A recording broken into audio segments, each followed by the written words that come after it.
In the silence of the night, the wind whispered across the mountains. Beyond the border, darkness covered the hills like a heavy shadow.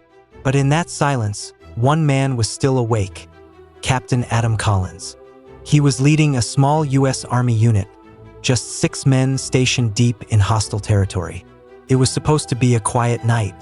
At 4 a.m., Captain Collins stood on the base rooftop, coffee in hand, watching the horizon. One of his men joked, "Sir, looks like a peaceful day."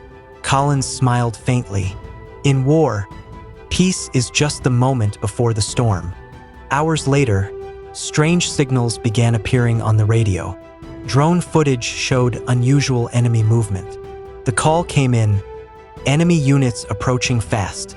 Collins didn't hesitate. He ordered his team to take defensive positions.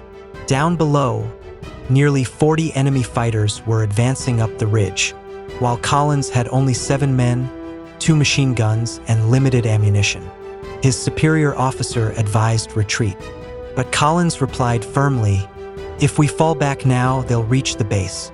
We hold this line, as long as we breathe." The first gunshot shattered the stillness. Echoes of war filled the valley. Bullets tore through the air. Collins moved between positions, shouting orders, covering his men, and firing with calm precision. 2 hours passed. A soldier was down. Ammunition was running low. Someone yelled, "Sir, we need to fall back." Collins shouted over the chaos, "We're not retreating. There's only one direction, forward." The sun began to rise, revealing smoke, dirt, and chaos.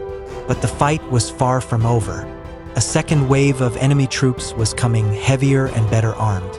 Collins took a deep breath.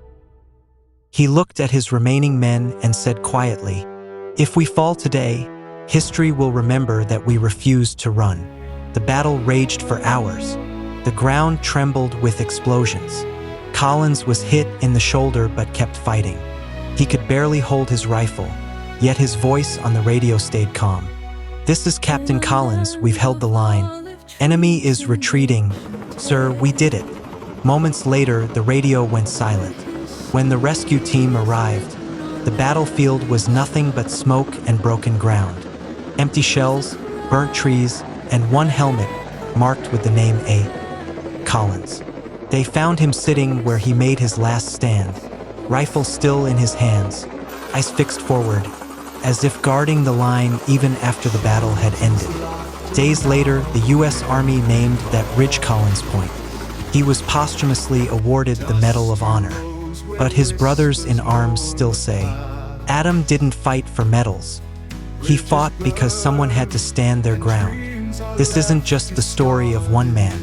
It's a story about duty, courage, and sacrifice. It's a reminder that heroes aren't made in movies. They're forged in the fire of real battles, where fear meets faith, and one man's resolve can save hundreds. This is Battle Scope, where we uncover the untold stories of real soldiers, the ones who protect the world quietly, bravely, and fight till their very